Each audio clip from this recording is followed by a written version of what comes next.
배꼽 인사. 안녕하세요. 안녕하세요. 위클립의 문희정입니다. 이학범입니다. 요즘 경기가 너무 안 좋아요. 네. 먹고 살기 힘들다는 얘기 막 나오는데 그래도 뭐 반려동물 시장은 괜찮지. 애는 안 낳아도 강아지나 고양이는 키우잖아. 뭐 이런 얘기도 정말 많이 합니다. 심지어 유모차보다 개모차가 더 많이 팔린다 이런 얘기도 있는데 네. 그런데 최근에 발표된 반려동물 시장 분석 자료를 보니까 반려동물 산업도 경기 불황의 여파를 받았다고 합니다. 맞습니다. 시장 조사 기관이죠. 유로모니터가 미래전람과 함께 2024년 국내외 반려동물 시장 현황 및 트렌드 세미나를 개최했는데요. 지난해 우리나라의 반려견, 반려묘 투수 성장률이 매우 주춤을하면서 시장 성장도 많이 둔화됐다. 이렇게 자료를 발표했습니다. 반려동물 시장도 결국 경기 불황의 여파를 맞았다는 건데 일단 구체적으로 좀 살펴보겠습니다. 개, 고양이 두수 성장률이 얼마나 주춤한 건가요? 네, 반려견의 경우에는 2022년 전년 대비 고작 0.1% 늘었고요. 네. 반려묘는 3%대로 늘었는데 이게 최근 10년 사이에 가장 낮은 수치였습니다. 근데 사실 우리나라 합계 출산율이 세계 최하위거든요. 맞아요. 네. 그러다 보니까 1인 가구도 또 많이 증가를 하고 있고 출산율도 낮고 1인 가구 증가하니까 그래도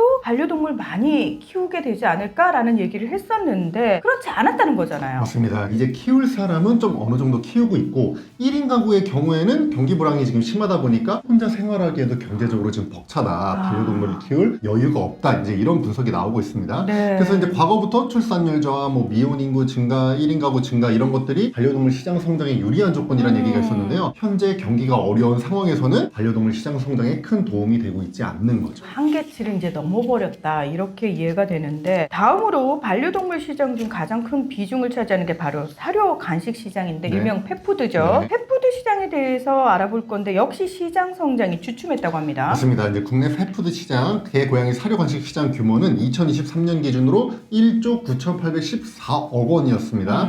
반려견 사료 시장이 전년 대비 1.9% 성장해서 1조 1,760억 원. 네. 반려묘 사료 시장이 전년 대비 8.0% 성장해서 8,054억 원을 형성했습니다. 단순 수치로만 보면 성장한 게 맞거든요. 네. 그런데 지난해 물가 상승률이 3%대였던 것을 감안하면은 네. 특히 반려견 사료 시장은 성장을 못했다고 보는 게 맞겠네요. 맞습니다. 특히 유로모니터가 사료 시장을 분석을 할 때 건사료, 습식사료, 이제 캔사료죠. 그리고 간식 이렇게 세 개 파트로 나눠서 분석을 하는데요. 반려견 습식사료, 캔사료는 아예 마이너스 성장을 했습니다. 인플레이션 고려 없이 그냥 순수하게 마이너스 성장. 이유가 뭘까요?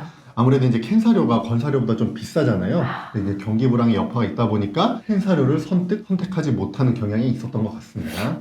그래도 아까 고양이 사료 시장은 전년 대비 8.0% 성장했다고 하니까 요쪽은 좀 나쁘지 않아 보이거든요. 네, 반려견 사료 시장 성장률보다 반려묘 사료 시장 성장률이 지금 더 높기 때문에 네. 언젠가는 역전이 된다 이런 얘기가 예전부터 있었는데요. 이번에 나온 자료를 보니까 2029년까지는 그래도 반려견 사료 시장이 조금 더 클 것 같고요. 그 이후에는 시장이 이제 역전될 수도 있다 이제 이런 전망이 나옵니다. 개, 고양이 두수 증가율이 둔화가 됐고 시장 성장률도 주춤하고 있다고 저희가 안 좋은 얘기만 했는데 그래도 성장세가 좀 눈에 띄는 영역이 있어요. 바로 처방식과 영양제 시장입니다. 맞습니다. 이제 보호자분들이 반려동물의 이제 건강 관리 그리고 질병 예방에 대한 관심이 커지면서요. 처방식 사료 시장이 빠르게 커지고 있습니다. 전체 시장 성장률 대비 처방식 시장 성장률이 무려 8배가 더 높았거든요. 그리고 영양제 시장도 전년 대비 19% 성장해서 330억 원 규모를 형성을 했는데요. 네. 최근 3년간 이 반려동물 영양제 시장 성장률이 계속 두 자릿수를 기록했습니다. 자, 다음으로 펫푸드 유통 채널을 살펴볼 건데 역시 온라인이 압도적으로 네, 높습니다. 지금 우리나라가 전 세계적으로도 압도적으로 이 펫푸드 관련해서 온라인 시장 유통 비율이 굉장히 높은 나라거든요. 네. 근데 이제 더 높아져가지고 이제 68%로 거의 뭐 공고히 했고요. 1위를. 펫샵은 14%, 동물병원은 7%에 그쳤습니다. 네. 자, 오늘은 유로모니터 자료를 바탕으로 국내 반려동물 시장 현황을 좀 살펴봤습니다. 반려동물 시장 무조건 성장하는 블루오션이다. 더 이상은 아닌 것 같습니다. 네. 정말 반려동물과 이 반려인들에게 도움이 되는 제품이 무엇인지 선택과 집중, 더 심각한 세밀한 고민이 필요한 시점이 이제 도래했습니다. 자, 오늘 위클립에서는 여기서 마무리하겠습니다. 함께 해주셔서 고맙습니다. 감사합니다.